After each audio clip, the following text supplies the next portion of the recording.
about video game scholarships. And Robert Morris University, it's a smaller Chicago university, recently announced that they were going to give away not a full scholarship, but a half scholarship. So they pay for half of everything for the students to go to the school for a League of Legends varsity team.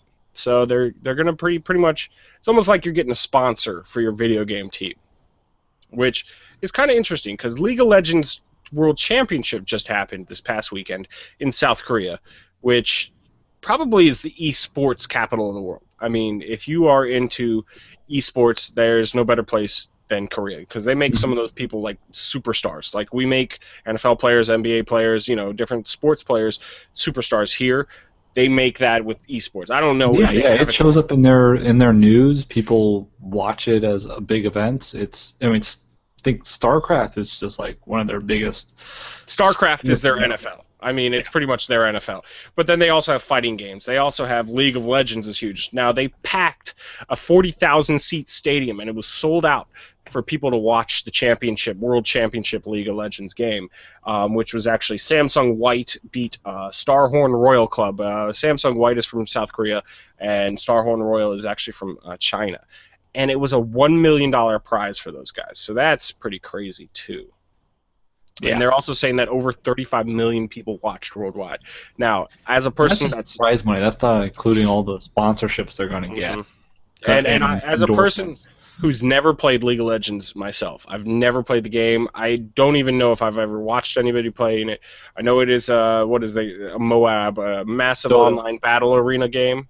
Dota, mostly Dota. Well, Dota. Defense of the end. But I mean, Dota is also the name. Dota's a type. It is a game. Yeah, Dota is a game though. It is a game, but it's also the type of the game. No, I think they call it a MOAB. Massive online battle arena. Calling it Dota. No, I'm going to disagree. I'm going to say they call it a MOAB. Like, I don't care. I played Heroes of Neighborhood. All right, be that way. But yeah, so I just thought it was interesting because we talked about it a couple months ago. We talked about how ESPN was going to include a Call of Duty and some of their summer games, their X Games. There was going to be a Call of Duty event. So it's interesting to see this kind of catch on as more of a trend, because video games are one of the things now. Sports, everybody, yes, you can get up and you can play a sport. There's no reason for you not to get up and play a sport, but you cannot unless you happen to be disabled and unable to move. No, they can still play sports. All right. You ever heard of wheelchair basketball? Yeah, you never heard of that? No, wheelchair basketball, wheelchair rugby is awesome. In fact, I used to talk about how I would like to lose my legs and play that game. Okay, but maybe we shouldn't have gone down that road. So I'm going to save Brendan and just pretend he didn't say anything. But I'll say it. No, stop talking about it. Stop talking. Stop talking. Your feet are already in your mouth. Your feet are already in your mouth. All right, so let's just stop there. Oh my God. Well, we are kind of. Someone hates on wheelchair rugby. I don't know why, but I don't. No, it's a great sport. I'm all for it. But yeah, so just talking about how it's becoming in mainstream. It's just really interesting. Now, HBO Real Sports, and Real Sports is in their title, so they're actually doing an episode about the League of Legends tournament, and it's funny to see. Now, I like hearing that these video games are hitting the big mainstream like that, because I think it gives it a little more credibility. It makes it more of a legit form, but I think it almost also deletes it a little bit, because you get away from the art form of what video games used to be, and more into just the commercial form of video games. Now, I'm not saying this is bad. I do like it. But it kind of takes me both ways. Now, a lot of times when you're playing video games, it does take skill, it takes reflexes, it takes creativity, it takes puzzle solving, it takes a lot of things, especially with a game like League of Legends. I believe you have to create your class, and you have to. It creates teamwork, because you have to work with a group of people, and you got to have people that are strong in something and weak in another thing, and then everybody has to cover for everybody. So it does develop strategy and stuff like that. But it's just interesting to see how a university is going to say, okay, well, you know what, our kids play video games anyway, so let's put the best out there. I don't know. Are we going to see more universities start doing this? Probably. The big thing there, it's just like with sports. The reason why you give sports scholarships is because sports help get your name out. And True. as League of Legends, as other games get more attention, and as playing it gets more attention and all that, you're going to see more and more universities jumping on it so that they can get their name out to a different crowd. And attract more people that way, because they need to attract people. So. Yeah. Now, the one thing I'm going to bring up as a negative for video games that sports is not, sports is more of a way of competition. It's a physical competition. But think about when you see two MMA fighters in the ring. What do they do after they've gone 3 rounds against each other, beating the crap out of each other? They're bleeding, they're bruised, they're beat up. A lot of times they come to the center of the ring and they hug, and they say, good match. What do you see with NFL players? You see them after the game, no matter what the score was, both teams come to the center and they shake hands and they talk to each other's ankles.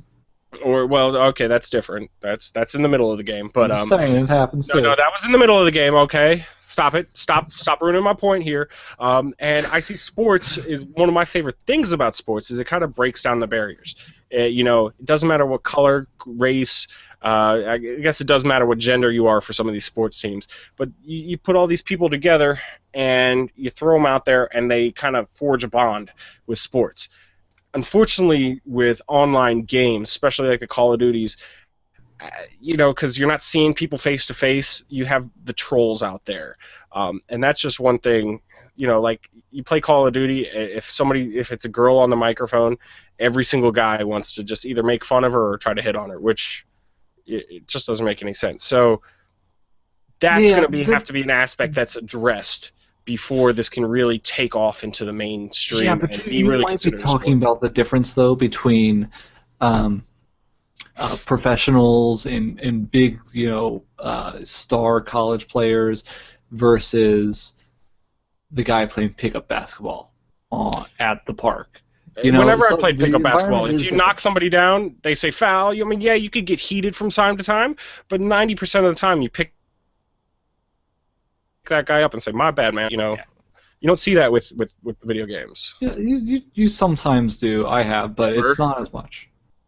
Well, okay. I'll bring out one example of where I'm wrong and you're right. But I remember I was playing Zombies the first time Zombies came out for Call of Duty, Black Ops, I believe that was. It came out before that, but that was the first time I had played it.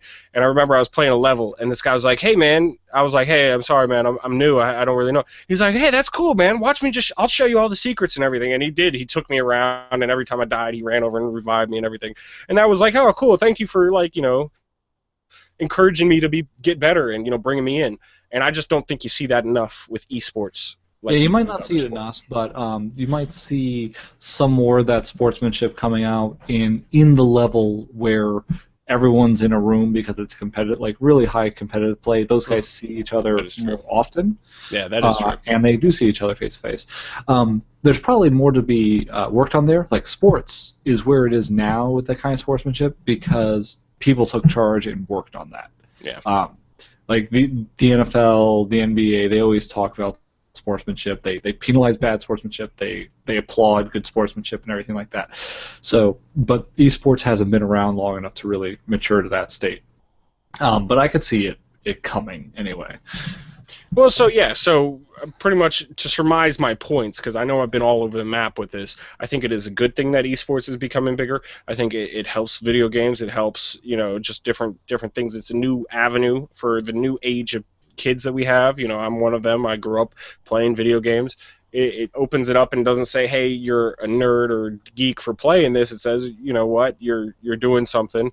As long as it's, it can be a career, just like if you like to play music, it can be a career. If you're good at sports, it can be a career. If you're really good at something and you apply yourself, it can be good for you. But we still have bugs that we need to fix. I think that's, we need a patch. Mm-hmm. Get rid of some of them trolls. Get them out. Unless you want to troll us, then go ahead and write me nasty comments down below. I laugh at those if we get them. We don't really get them that often, but... Are the trolls, though, the equivalent to just, again, like the trash talking? It's, there's trash talking in sports, trash talking. Yeah, no, there's trash talking. I'm not talking about trash talking. And there's sometimes guys that are just about trash talking, like, not at the big level. I'm cool with trash talking in video games as I am on the sports field. But again, you always have to know that there is a line. If I'm like, yo, man, watch me break your ankles real quick, oh, on the basketball court, and if I say that in the video game, it's cool. It's not bad, but I'm not going to say it on the show, but I don't know if you play as much online gaming as I do, especially with the Call of Duties. There's a line that gets crossed very, very often, and it's one that I don't appreciate. And usually when I hear it, I start going after that person, and then I suck myself into the negative part of it. So, there is a line that you need to draw. On a different note, I see get drawn in sports on the field or on the court that you don't get drawn online. On different notes, related to line drawing. Okay. Here's the real big question: if esports becomes a bigger thing, the video games move over to our sports channel? No. Our sports no, show. Because we already have a segment for it here. Maybe. But what if it becomes? If it's a sport? You know what? If ESPN is covering it, then yeah. I mean, we'll blur those lines because we can. We want to. We will. Yeah, maybe it will. Hey, you never know. It hasn't gotten to that point yet. I think that's what we were kind of discussing. Video games will be the bridge. But if we're around for that long, I can see it starting to happen within the next 5 years. You'll really start to see that kind of ramp itself up. So hey, hopefully we'll be around and we'll still be doing that. I guarantee we'll be around. How about that? And I burped. Yeah. But I don't know. Let us know what you guys think. Thank you. But let us know what you guys think. Hit us up, of course, comments down below. Words to my face on Twitter. Google Plus and Facebook. Always good ways to get a hold of us.